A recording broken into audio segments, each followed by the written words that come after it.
Hey, let's go. Let's get it. It's almost showtime. Let's go. Let's get it. It's almost go time. Let's freaking go. That's right, baby. It is go time. It is episode 32, which is blowing my mind, of the Bright Side Chronicles with your host, Nana Agyemang, also known as #Ask for Nana, and myself, Kerri Lewis.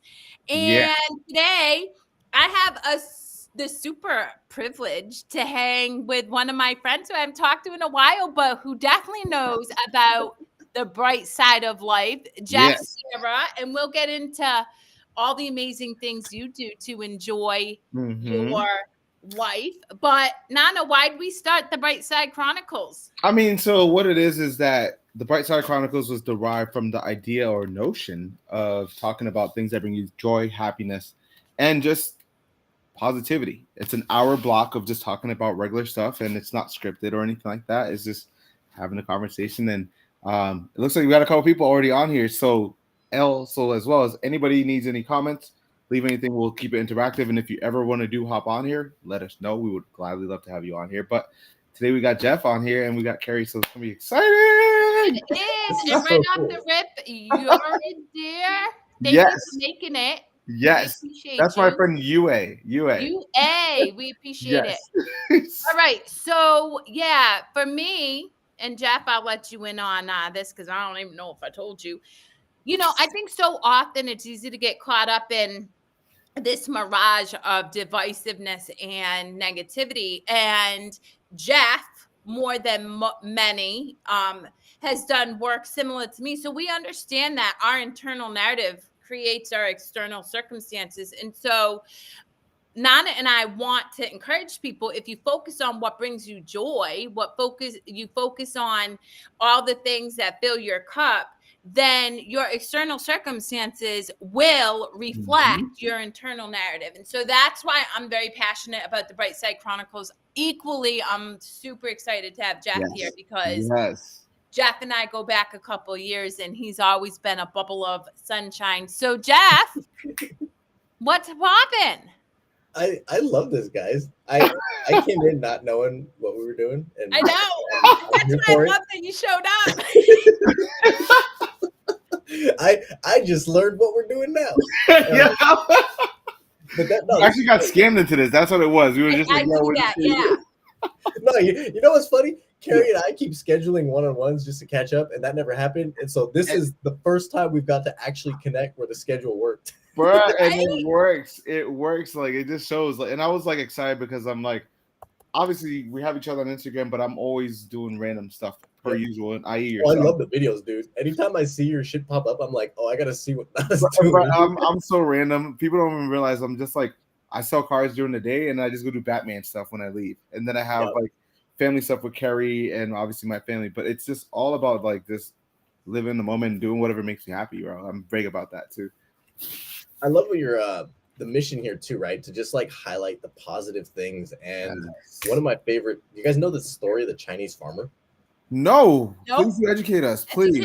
I use this as an example with my clients all the time. So, okay, there's a Chinese farmer, and one day his horse runs away, and his neighbor comes by and he's like, hey, I saw your horse run away.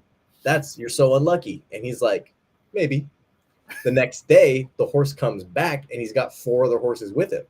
And the neighbor comes by and he's like, oh shit, like you have 5 horses now. You're so lucky. And he's like, maybe.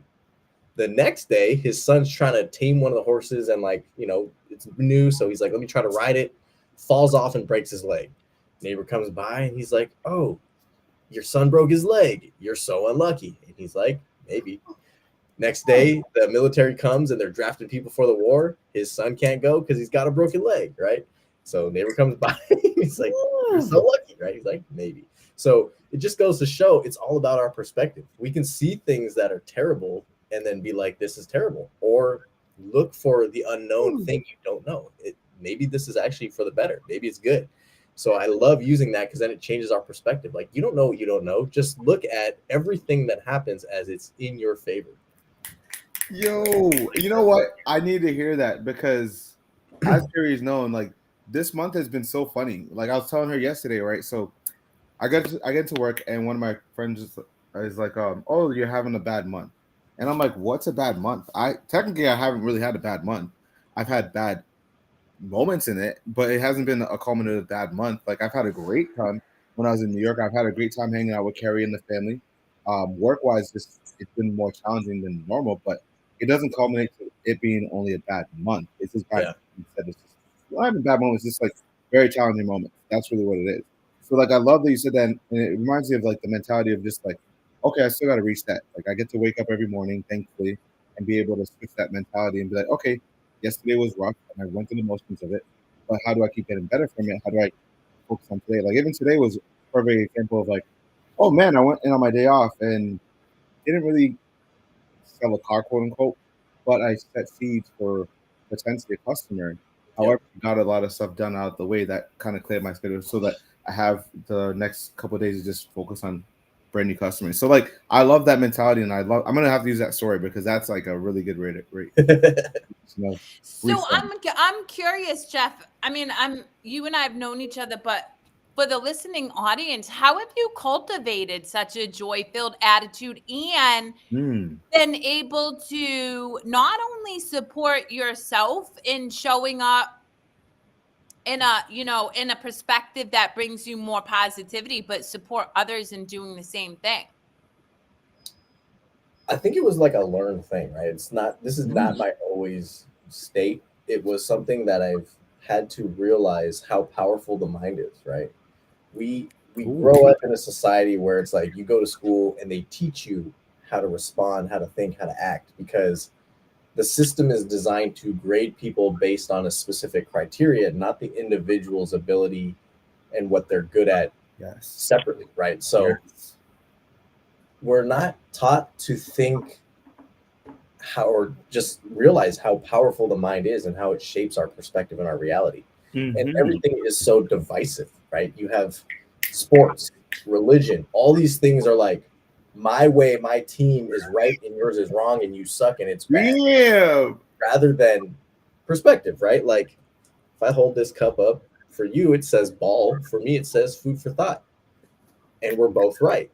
We don't realize that perspective is just one side of the thing.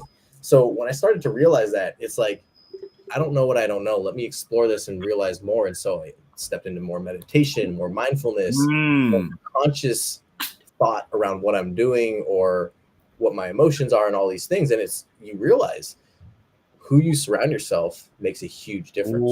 You're around people always looking at, oh, this sucks, that sucks, oh, this was terrible. It's like, yeah, that you create that reality.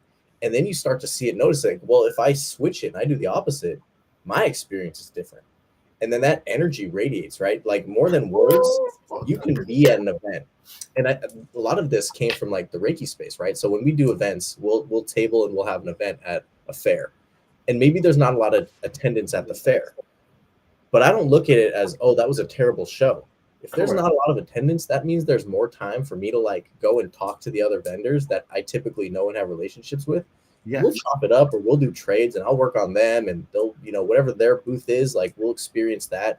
And so it's like, as long as I'm showing up and having a good time and making an impact on the people around me in a positive way, that's a successful anything, right? It's like, if the plan doesn't go according to plan, that's fine too. Sometimes, okay, I was going to go do this one thing and it's closed. Okay, then I get to go do something else. And there never has to be this like negative experience unless you allow it to be that. Right? So that I've learned that over enough experiences and watching and observing it. You can see it when people are complaining all the time. Look at their life and their experience. They're always looking for it. So here's the thing. You practice Reiki. I know energy. I can move people's energy. So often people just haven't had that experience. They don't know, what they don't know. And so if they've been brought up into a home, into a culture, into circumstances where their single focus is lack, limit, complaining, what do you do to encourage people to consider a different perspective? And something you said that I will say is Nana and I embody joy. And so even if I'm around wicked negative people, and I just had somebody say this the other day in a gym class, they're like, you're like the super ray, sunshine, bright, bubbly, annoying person. And I'm like, that is the best compliment I've ever heard. Compliment, yo. Yeah. It's interesting, right? Like, we think that people, or everyone has had those experiences. It's just, are we aware of it or not? Yep. Right. We are constantly around energy, and body language is another form of energy, right? If I'm sitting here like this, just disconnected as you guys are talking to each other, that's energy, right? Yep. Versus being open and being expressive and being present. Yeah. So when you start to realize those things, you start to see it everywhere, right? And again, it's our perspective. Are we choosing to look for the negative or the positive? And when you start looking for the positive, you'll see energy. You'll recognize that people gravitate to certain people. You step into a room and you'll notice it. If people are gathered around one person telling a story, that person is most likely emanating good energy, and they're captivating an audience. Even if it's 5 people in a conversation, you can tell, right? And so it's just being aware of these things and to look for it. And when you start to look for it, you see it everywhere in so many different ways and examples. Yeah. I mean, I love that you brought that up, because that happens to Kerri and I all often. Like, literally, what was it? We were at like Hampton Beach, babe, and I grabbed like, per usual, my fried dough, because I absolutely got to have my fried dough when I'm at this beach spot. And we're just walking. I think I was wearing like was it Luffy that I was wearing that day, babe? I mean, every time we go out, we like have a unique It's a different character. So I don't know. It could be Luffy or Mickey or SpongeBob. It might have been Mickey. But I remember there was this younger kid who had some mental challenges. So he's kind of like going through it. And then he walked up to us and he was asking us for directions. Do you remember that, babe? No. Oh my God. You literally like, okay, anyhow, he walked up to us, and mind you, there's a whole bunch of people, but he just, for some reason, walked up to us and was like, hey, like, can you help me, like, direct me somewhere? And I was like, oh, it's probably over here. And I'm like, he could have talked to anybody, but we just happened to be walking by. And it was just like, that's the energy that we put out there. And even talking about being in a circle of, you know, people being captivated by you, that happens like every time I'm at a con. And this is not even to sound braggadocious or anything like that, but it's just like, I'll walk into the con, and for some odd reason, like, I'll go in there by myself and end up with like a whole bunch of people like surrounded, and I'm like, what happened here? And it happens all the time. And I'm like, literally, I was at a Demon Slayer shoot, just dressed up in one of the characters, i.e. Rengoku, and this other kid comes up to me and he's like, yo, like, can I tag along with you and check on the con because my friends aren't here? And I was like, bro, that's fine by me. Like, it doesn't bother me. Like, whatever, I'm gonna be around anyway. So like, then it became one person. Then now we have 5 people, and then it just keeps like multiplying. I'm like, this is the most bizarre thing, but it happens all the time. So, it's like the old school snake game. you just grab one piece and you just keep expanding, and I'm like, okay, now we have a whole like conga line ready to freaking go and like walk through the con or anything like that. You guys ever go into like a restaurant or a business and it's like dead, and then like 5 minutes later there's a fat line after you've ordered? Yep. That's energy. That's, you bring that into the space. See, good. Well, so it's so funny. So I feel a little differently than a lot of people on this point, and I know I've said it to other individuals.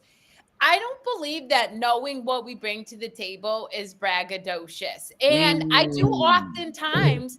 People might misconstrue my confidence and my understanding of what I have to offer as being arrogant and cocky, and I'm not.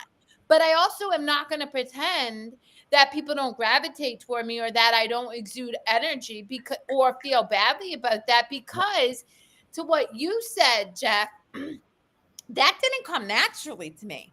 I grew up in a very negative environment where I felt victimized by life and stuff. And so the amount of effort and work that I put forth to be able to exude energy that is welcoming and joy-filled, you damn right I'm going to be like, yeah, I know I do that, because I do. And moreover, every single other person has the opportunity to do the same thing.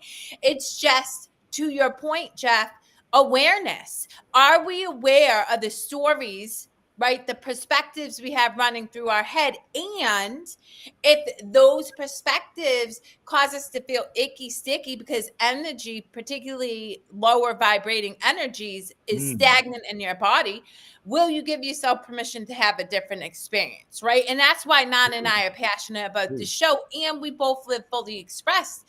Last week, we were talking to David Brooks, and I said, because he had a David beautiful... George Brooks?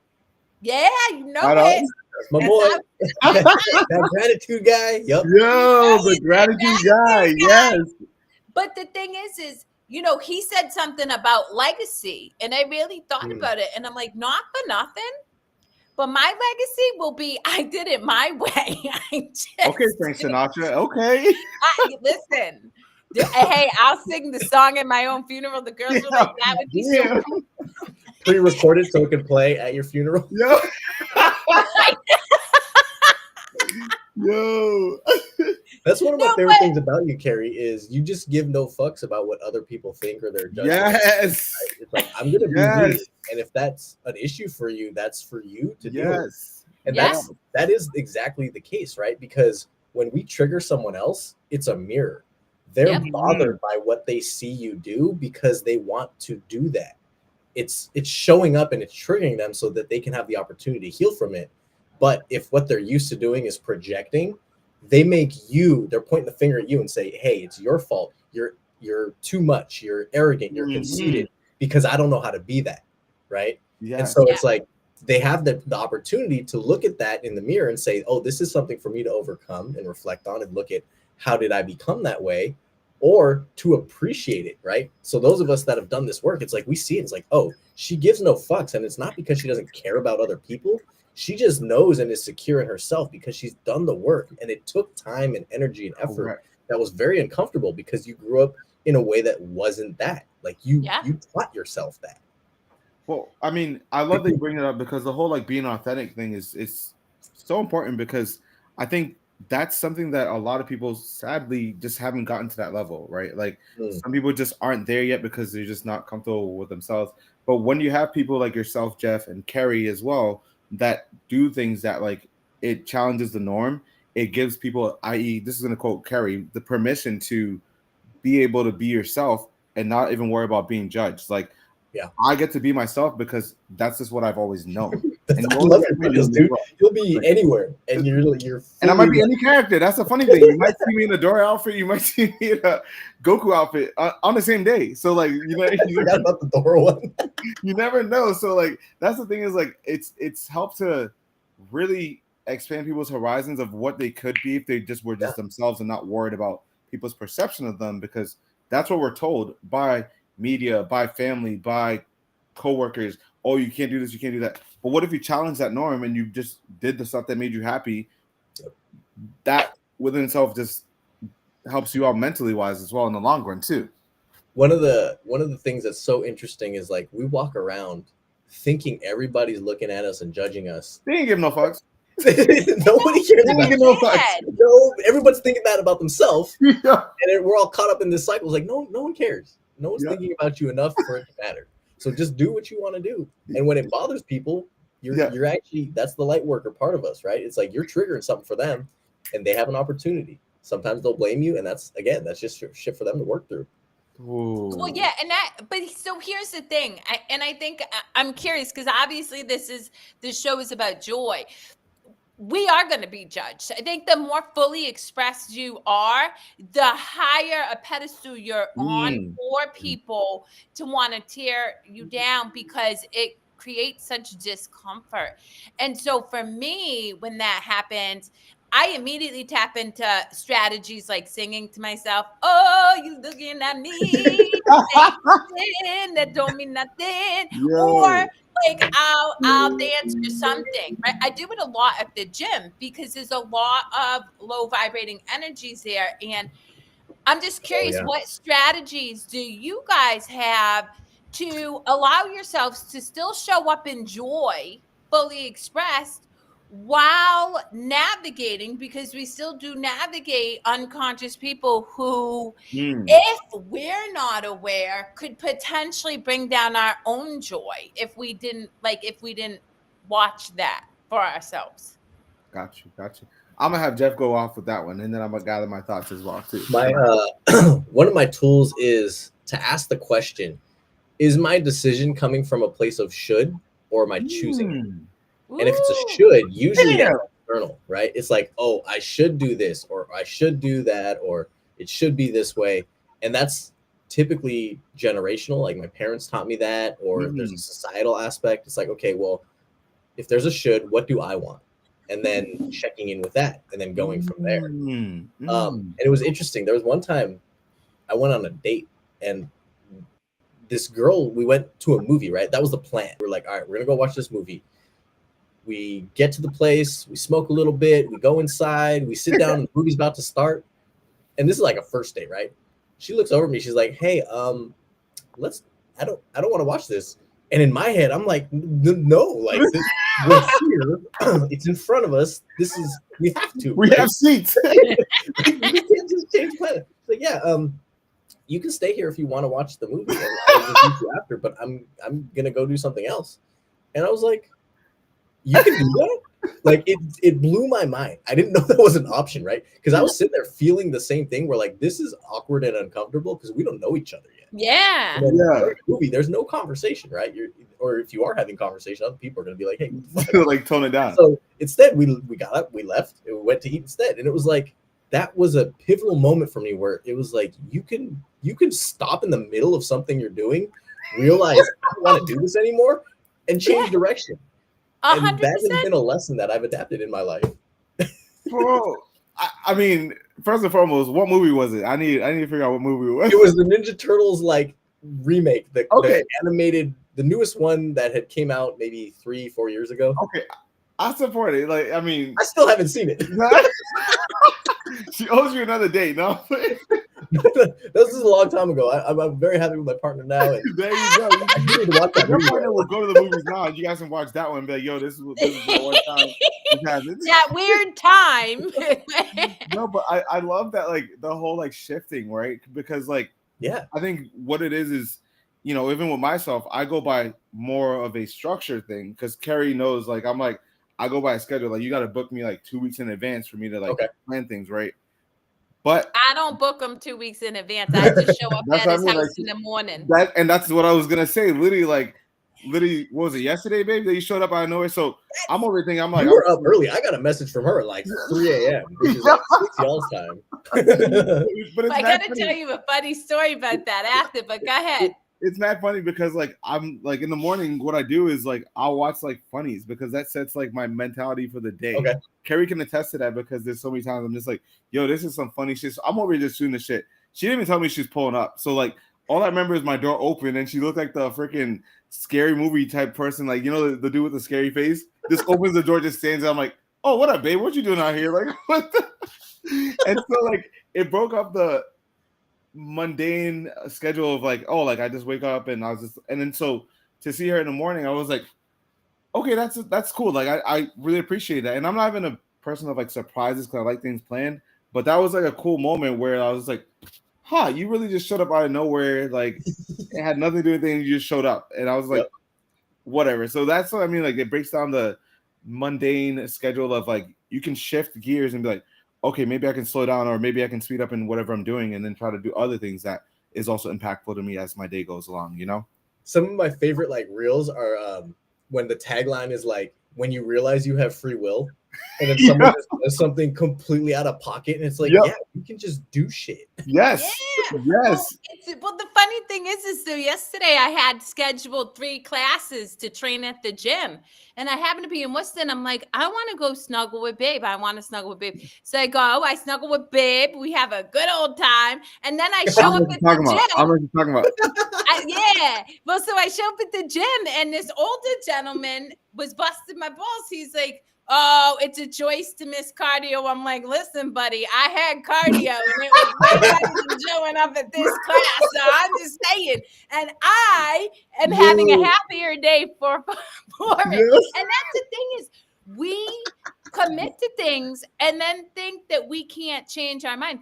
It's so interesting because while we're doing this show, both our daughters have come down and they have career day tomorrow. And the expectation is business casual, and there's so many rules that they can't wear this and can't wear this. And I'm watching, these beautiful girls kind of like curdle because they're being told it's not professional if they wear jeans and stuff.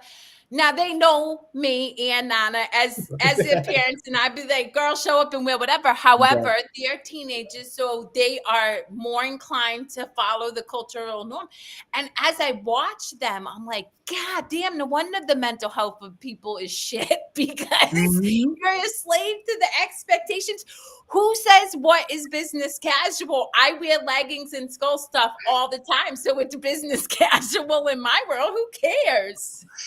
That's what I love about not having the traditional 9 to 5, right? Like, my uniform is what I choose for it to be. Yep. Correct. And growing up, my dad was very much like that and very adamant about, the proper business attire. And now it's like he's learned to accept, I'm going to show up in probably sweatpants. Yeah. Comfort. Yeah. Comfort.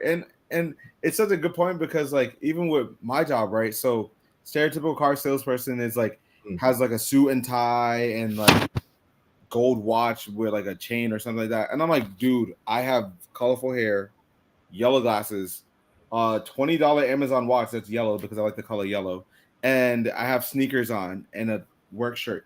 That's it. I like. Hey, if I'm at the dealership, I would gravitate to that, right? It's like, I don't want to talk to the dude in the suit. That's correct. Not because it comes off as a preconceived notion of like the person's out to screw you over. And I'm like, dude, I'm probably the furthest thing away from what you would think a car salesperson would be. And then you get to meet me outside of work and like, oh, this dude does all this other stuff that's not even like car related. Like, he does like a random array of like hosting karaoke nights to freaking going to cons to bowling nights or whatever it is, just random things. And I'm like, I have a real person. You know what I mean? I'm a regular person. I'm not just a robot that like, oh, this is what I need and then that's it. Like, there's more to that. There's more to me than that. Therein lies my question for both of you. Obviously, I kind of know your answer, Nana, because I've asked you before, but culturally, to your point, Jeff, right? You grew up in a family where there was certain expectations laid upon you, what, professionalism looks like, maybe cultural norms. I don't know, right? Same for you, Nana. And so what inspired you to buck what you were brought up believing and allowed you to give yourself permission to experience life on your own terms? Because I truly believe that's how we experience joy, is living on our own terms despite the good opinion of somebody else. Go ahead, Jay. I'm gonna let you go ahead.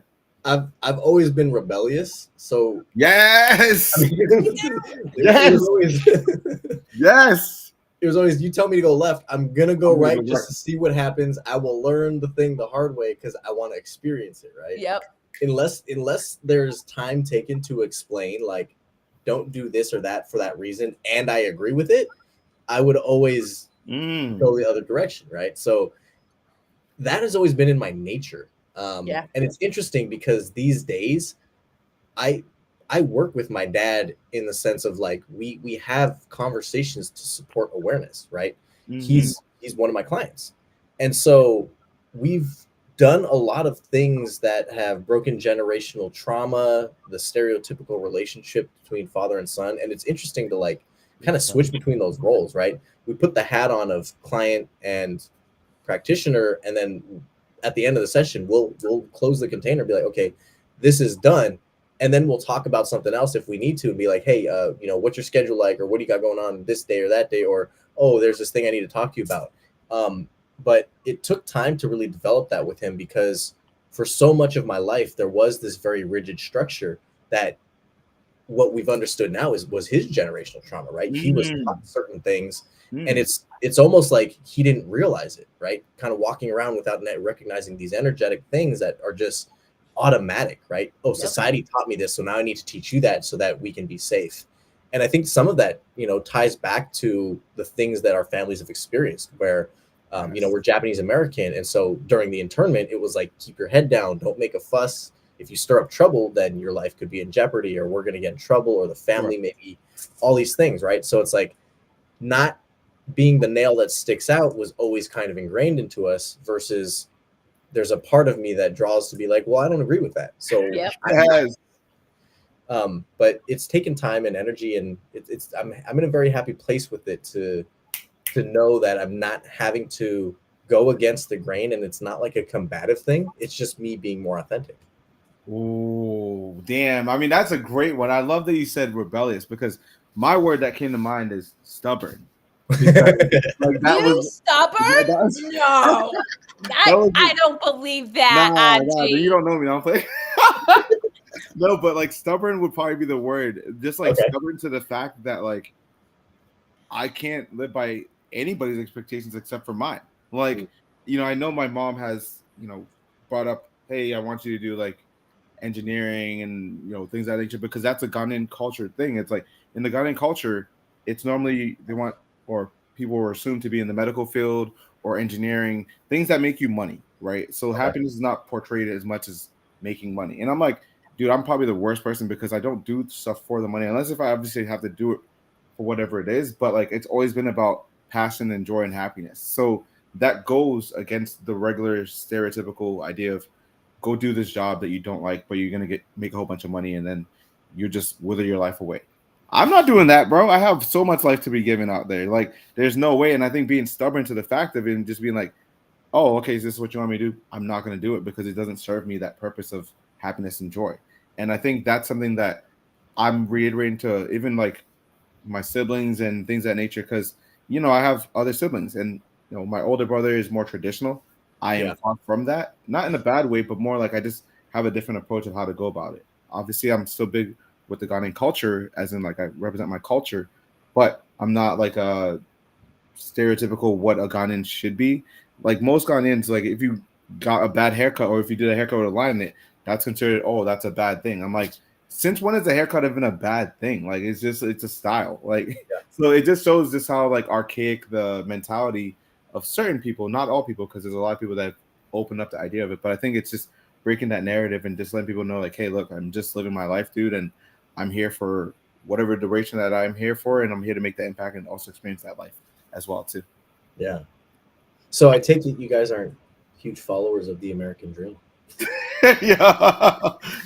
Well, let's see. Well, you know what's interesting? I mean, I have my own dream. I don't know if they're American, but like for me, it's so interesting because I grew up very disconnected from family. The i.e. American dream, right? The house and they had more than 2.5 kids, but and there was so much isolation and loneliness. And something that I learned from my brother-in-law and his mother and their family, culturally, they're Spanish, and from Nana's family and just different cultures is, yeah, there's always these undercurrents, these narratives, these belief systems because of the ideology within that culture.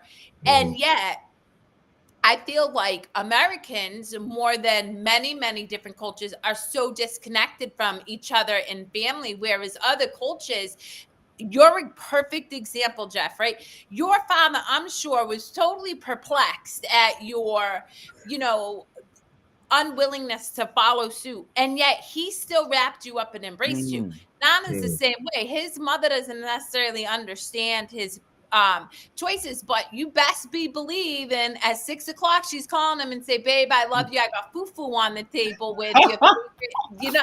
Whereas I didn't grow up with any of that. It was like, if you buck tradition, there's the door, don't let it hit you with a good Lord split you. So it's just so interesting to see how different cultures, you know, even in like that disconnect of not understanding their family members, they wrap them in love, which I did not experience. Like I was made to believe I was bad for that. So I don't know. But then again, going back to choosing joy, I started to realize that as I celebrated all of the gifts that my family gave me, the ability to read, the ability to have a work ethic, the ability to choose my own family. My parents taught me that no matter what, you know, race, creed, sexual orientation, you had values. So going back and, you know, looking at the things that feel good is what I choose to lean into, and also recognize that a lot of this idea of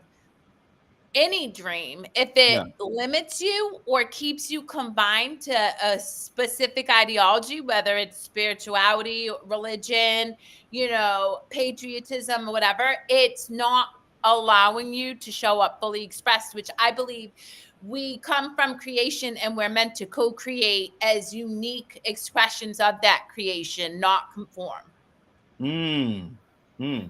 Okay. I see where you're coming from. I mean, to piggyback on that is like, I feel like when I was younger, right? So obviously a family of 7, so I'm neither the older sibling, neither the younger sibling. But it made me more driven to be like, how can I just be myself without even worrying about anybody's perception of me? And I think I developed that like really at a younger age because I was always the almost like the I wouldn't say black sheep, but like more like just the standoutish one because I just did whatever made me happy. And I think that's what is like years later has fostered in me. And that's why I can, do the stuff that I do now because I learned that at a young age that like, dude, I just can't live by anybody's expectations except for mine. Because at the end of the day, like I go to sleep with my thoughts in my head as like who I am as a person. And all I can do is just leave it out on the table and let people figure out for themselves, whatever percent. You know what I mean? But so something I wanna, babe, as you know, right? I've been experiencing some cuckoo banana pants stuff lately. Understandable. Which has challenged my ability to cultivate joy at times. Yeah. Recently, but I'm surrounded by people such as yourself, friendships like Jeff's, and many people who have such a positive outlook, even amidst, struggle. How do you think, and this goes for you, Jeff, too, and you mentioned this earlier, but how do you think surrounding yourself with people who choose to have a perspective of joy impacts your ability to stay grounded in more joy and trust that things are working out for your highest good when external circumstances can cause you to challenge what that core belief of yours? Want to rock paper scissors? See who answers first? I'm gonna let you go. I'm still reeling back on the family conversation because I went down a whole mental rabbit hole separate. This is why it's not scripted. This is raw, unedited. Like it is what it is. It's real talk about joy. But no, I love it because that's a very great question first and foremost. Because I had put something up even on Facebook earlier this week talking about like how like some friendships are just meant to be like a lesson learned, and you have to understand that like once the task of that bond has been completed, it's okay to understand that you can let go of certain people that just don't serve you anymore, right? So like going back to your question, babe, is that how have I cultivated joy with going through the tough times? It's just resetting. Like I can, talk about, oh man, this was a shit day, this, da, all the time. But like, when does it get to a point where you're just like, okay, well, what am I going to do about it? Like, how do I shift that? And I literally had just thought about this and I was like, people tend to overthink always the negative stuff, but why not overthink the positive stuff when that happens too? You know what I mean? You can overthink, oh man, this is going to be a bad situation. Or what if it just becomes a great situation? That's the shifting of the mentality that a lot of people sometimes forget that you can do. You don't have to have it be poor me, like sad story type of thing. No, like you can always shift that mentality and be like, dude, okay, well, it happened. Now, how am I going to get past that? To be an optimist and think more positively, and thus shifting that energy that you put out there. Because if you put up negative stuff, it's always going to only be negative. And if you put positive stuff, it can only be positive stuff. And there's going to be stuff that's going to throw a wrench in the screw or whatever they call that, screw in a wrench. I don't know, whatever. There's some white term. But I'm just kidding. But like literally, like that's the thing is like it just the more like upbeat and optimistic you are, the more your mentality tends to shift and clear up for the better in my thought process. Do you have any thoughts? Well, so there's a couple things, and I always tend to lean on being a devil's advocate. We love that. Love that. There's all of the tools are exactly that. There's tools, right? There's a time and place to use the tools. So I could use a screwdriver as a hammer, but that doesn't mean it's the best tool for the job, right? I could also use like an impact drill to unscrew something very simple and actually do more damage because it's overpowered. And so sometimes people are misusing the tools. One example is toxic positivity Ooh! being used out of place. Toxic positivity. I love that you said that. And so, like Kerri was saying, right? Sometimes it can be a struggle to bring forth the joy. Yep. I used to resist that and fight that, right? And just push down and suppress all the negative, the anger, the sadness, whatever, and then try to adopt that mindset of toxic positivity. What I have learned to do is to actually sit in when there are times there's funk, there's sadness, there's grief, there's anger. Real stuff. To allow yourself and give yourself the permission to be like, hey, that's okay. Today is going to be one of those days. And if I were to suppress that and shove it down, that may take months, weeks, whatever, right? It could take longer because I've suppressed it and delayed it, and then it drags on. Rather than, okay, let me be in this moment. Something sad happened, something frustrating, whatever. Like, process that emotion, let it be felt, and then let it go and leave it there. And then go back to your natural state of seeking joy. And so, again, there's a time and place to adapt the positive mindset. And then there's a time and place to look at, examine, and understand what the lesson was. Because sometimes there is undeniably terrible shit that happens. And it's a moment and an opportunity for us to look at and reflect, okay, how did I allow for this to happen? Or how did I create this? And what am I learning from this so that it doesn't happen again? Or so that I can set myself up for, if it does happen again, what is my plan in the future, right? And again, time, place, and using the right tool. So sometimes the tool is I need a burst of positivity because I've veered off the path and I'm now in my shit kind of looking for all the problems and the things, right? And I have support system, people like you guys to just remind me, hey, on dark days, there's always the light at the end of the tunnel. And also the appreciation of it, right? The further depth of our experiences on one end of the spectrum allows us to appreciate the other end.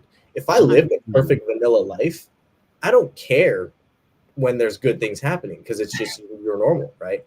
But because I've experienced terrible loss and terrible things, that allows me to appreciate these moments that are really good. And so I think it's important for us to not run from the negatives, not avoid the negative emotions, but to allow ourselves to feel it, express it, and then go back to being in that positive state. It's not what people see, right? I think maybe a lot of times we present ourselves as always upbeat, positive, and all these things, but there are moments when we are more introspective and we're more isolating because we're in those moments. We're going through the dark night of the soul. We're going through an ego death, whatever it may be. That's like ego death. We don't share that as openly because we're aware of the energy that may bring to someone that's not in that state. Well, you highlight two things that I want to I touch upon because 100%, and I can only speak for me, but I know that I can move through emotion fairly quickly because I do let myself. If I need to cry, I'm going to cry. I would say 90% of the time I cry at some point in the day for whatever reason, right? And move that. My question comes into play for you guys is like suffering is a resistance of the experience. It's a storytelling. It is a making up, this idea that, I'm going to be stuck in this experience forever, which we all do because we have an ego, to your point. And even if you've experienced ego death, we're constantly going through evolutions of that. And so for me, 100,000% stand by what you say. And I love that you brought that up to the listening audience because to really experience joy, you have to allow yourself to experience all spectrum of emotion. And yet, I also do not believe that it is in your best interest. If I go to Nana, hey, my cousin passed away, and he's like, oh yeah, my cousin passed away. And then we go on this back and forth tangent of all this suffering. That's in our best interest to learn, grow, and experience things, which is why I'm very cognizant of people who I am around, particularly in moments like that. So listen, I can hold space for you in your emotion, in your raw emotion. However, I also love you enough to remind you that making up a story around what you're experiencing isn't going to help you move out of that experience. Yes. And rather, to your point, Jeff, you can trap that energy in your body for a really, really long time. So, and I'm also very particular about if I'm in a space where I need to honor emotion, I don't show up in the world, because we do share energy, and Mhm. I do feel very responsible for the energy I put out into the world. So if I cannot be in a space where I can at least stay grounded to some degree, I just don't show up at all, which is interesting to do Mm. as a mom, because there are times where I have to disconnect from my children, and I will explain to them that I don't have the capacity to be in Yeah. that space right now, and still have to navigate that for myself. Yeah. Well, I mean, going back to what you're saying too is like even like grounding, right? I mean, you unconsciously did that on Sunday. Not like I don't know if you noticed, but obviously I know Sunday was a little busy on your end, babe. So like you went out and sat in on the grass. Oh, And like yeah. even though you were going through life and everything like that, you sat in grass. And that's something I actually didn't even think about. But I was like, oh man, this is just her literally just like getting back to the basics of like, I'm gonna go through these tears, I'm gonna go through this emotion, but I'm gonna touch grass, which a lot of people don't do, including myself, which I gotta get better at. But like it's the whole grounding yourself and resetting and being like, it's okay to go through these feels. It's okay to celebrate a loss of a family member because of a very traumatic situation. You know what I mean? Like it was just one of those moments I just thought about right now. I'm like, oh, you really did that, not even like trying to, because we were watching football, Jeff, by the way. We were watching the Patriots beat down on who were they playing? The Tennessee Titans or whatever it was. And this one is like, I'm gonna go outside and I'm gonna take a little pop. I'm like, okay, whatever, do what makes you happy. And she's sitting in the grass, literally just mad, like nonchalant. I'm like, this is a snapshot of who Kerri is right there. Yeah. Like really, like it was so cool. I didn't think about that in that moment, but now I'm But it's kind of to what Jeff was saying earlier. You can change your mind about the experience you want to have in any given moment. And if what you're doing in any present moment isn't honoring or serving you for whatever reason, get up and do something else, and then get up and do something else, and get up and do something else. Kind of like shedding people. I can't tell you, I can easily shed individuals. And in fact, I was just telling Nana last week, there's an individual that I love to death. They serve the purpose, but I don't feel any need to continue to engage in. And it's just, you just that's outgrown. where I'm at now, and it's cool. And I can feel joy, but I can feel joy for having them in my life, and I can feel joy for cutting that cord. And who's to say in 10 years we don't reconnect? I don't know, but I don't make up a story. And that's really what I want to encourage people to do is, we go through experiences, and it's all a gift, really, but don't allow yourself to make up a story that just because you're having a challenging patch doesn't mean your life sucks, or that like you can't get out of it, or things of that nature. And you can find joy even in amidst the deepest sorrow. You can, because there's always blessings available to you if you seek that. Yeah. Kerri, you touched on something that's, I think, really hard for people to tangibly grasp. And it's really the emotional intelligence, right? To be able to read a room in a situation, to be like, what is needed right here? Is this person wallowing in their shit and it's time to like, hey, snap out of this, we're going to shift the energy? Or are they in the processing stage of it, right? Yes. And it's like, you have the awareness to be like, I'm going to go sit on the grass and process this. And then it's like showing up in this space, and we were talking about it earlier, and I'm just like, yo, the energy does not match what you said, but it wasn't from a place of you trying to run from it and mask it. It's like, I've worked through that already. Emotion is process, and this is where I'm at now, where we're gonna laugh about it. You gotta and that's the thing is that, and here's the thing, right? I may cry 25,000 more times about this same experience, but in this moment, I'm chill. And that's the thing that people don't realize. And, you were talking about the energy work you do with your clients. I talk so often with people who get frustrated because something will come up for them that they thought they processed, and they're like, I gotta deal with this again, and now it's backtracking my journey. And I'm like, what are you talking about? We don't singularly focus on one healing. Everything is like this hodgepodge of all experience, and we peel back the layers to get more in tune with our spirit, with our soul, with what really, where we come from. And so I can literally be okay in this moment while knowing that in 2 hours from now I might be calling Nana and be like, babe, what the hell, and be okay with both of those experiences and know that all of it is exactly where I'm supposed to be.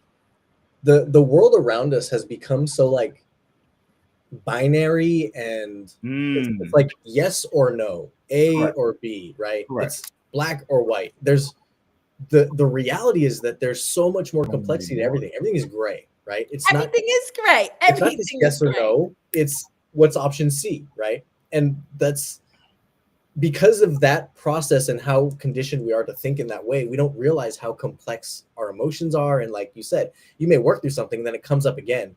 And if you're tapped in with yourself and your emotions, it's allowing yourself to be authentic. In that moment, I am sad about this now again. And that's okay. Doesn't mean I haven't worked through it. It just means right now, in this moment, allow yourself to express or whatever's coming up. But we don't think that way because we're thinking of it. No, that chapter's closed. We're done with it. Yeah. A and B, right? And so it's so interesting in how you guys are helping me realize and highlight some of these aspects. Okay, Rick and Morty. You guys watch Morty?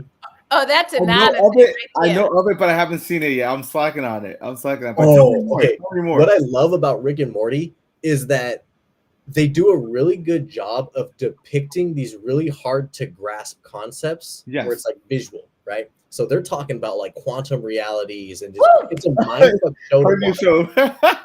And you'll see it in a different light with the awareness you guys have, because it's like you're gonna see the message underneath what's being said, and it shows and it depicts really well the complexity of human nature, emotions, and thoughts.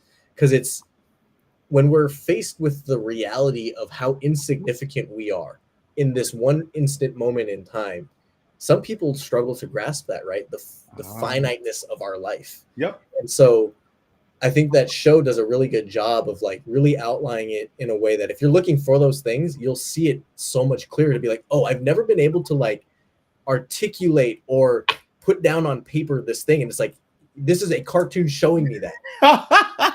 Yeah, you guys will have a good time watching Rick and Morty. And that's why I think, it's so interesting, but even anime or sports, or if you really are able to look at it from a broad perspective rather than being caught up in, that rules and the actual play, everything is teaching us more truth than Hollywood.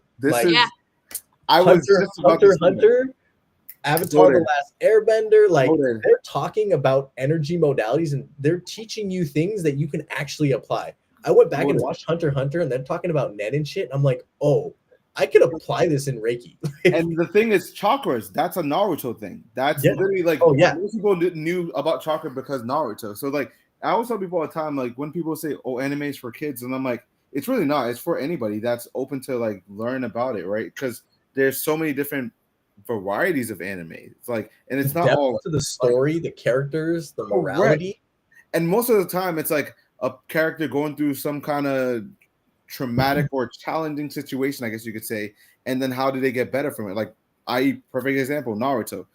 His parents die because they have to seal him into seal a demon fox into him or whatever it is.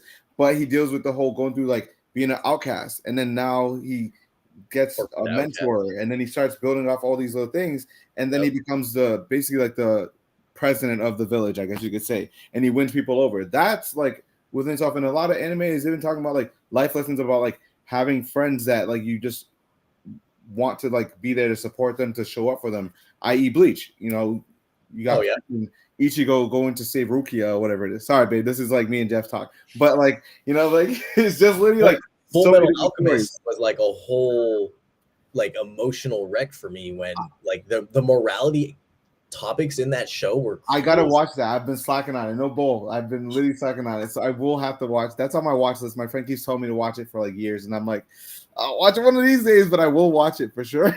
Oh, so you don't know about like the reference to Nina and all that stuff when it's around? I do. No. Like, you don't know. You don't know yet. All right. So with that, guys, we have about 4 minutes, and I always like to leave the listening audience with, I don't know, some thought that comes to mind about joy. And so I'll kick it off. For the listening audience, permission. In each moment, you have the ability to give yourself permission to have a new experience. And if you find yourself stuck in anxiety and fear and being judged, not feeling supported by friends, whatever, give yourself permission to have a new experience, because the minute you tell your brain you're willing to, everything will align for you to have a new experience. But you got to give yourself permission. So I hope you give yourself permission to experience more joy. Ooh. I've got a challenge for people watching. Go ahead. The challenge is to go out and share joy with someone you normally wouldn't interact with. Woo! Whatever form that looks like. It could be a compliment. It could be a smile. It could be an act of kindness. It could be a gift. Just do that and see what comes up for you. See how it feels. Just pay attention to the energy of that exchange. Dude. Damn, y'all leave me with the little like mic drop moment. But I think, you know what? I think my thing that I want to keep reiterating is like, no matter how many challenges that you have, it's always room for improvement to get better from, right? Like I could go on and be negative the whole time and be like, damn, work has been horrible, this, that. But it's so interesting because like I see one of my friends who's really good people that I met at New York Comic Con. He just got a badge at AwesomeCon, which is like a convention down in DC area. And I was just as happy for him as like he was, because he's been on this journey of content creation and trying to get badges and stuff like that, because he wants to go to cons, but how to be more efficient. And I was like, dude, that made me so excited. And he told me that like literally like maybe like 10 minutes before the show started. And I'm like, bro, that's crazy, because like he's been literally working to build his, I guess, brand in the sense of like putting it out there and reaching out to, people and him getting into these spaces. And it's going to be cool because I'm watching his journey from my lens, but also seeing from where he was at to where he's at now. The work has paid off and the progress. Yeah. And it's so cool. He was on like the New York Times. I'm like, bro, you're literally killing the game. Like, shout out to like all my friends that have been putting in work. And it's amazing to see like just the growth and the maturation of whatever, journey that they're on. And I think it's just cool. That makes me excited. When I see stuff like that on my feed, I'm like, oh, that's cool. That's like motivating, because I'm like, damn, if he can do it or she can do it, like, why can't I do it? You know what I mean? Yeah. With that, guys, this ends episode 32 of the Bright Side Chronicles. Jeff and Nana, stay on after I end this stream for 1 second, please. For the listening audience, we love engagement. Please share if this aligned for you. Please reach out to Jeff with his information. I'll add it to the show notes at some point. It could be a month from now, but hey, I'll do it at some point. And thank you so much for joining us.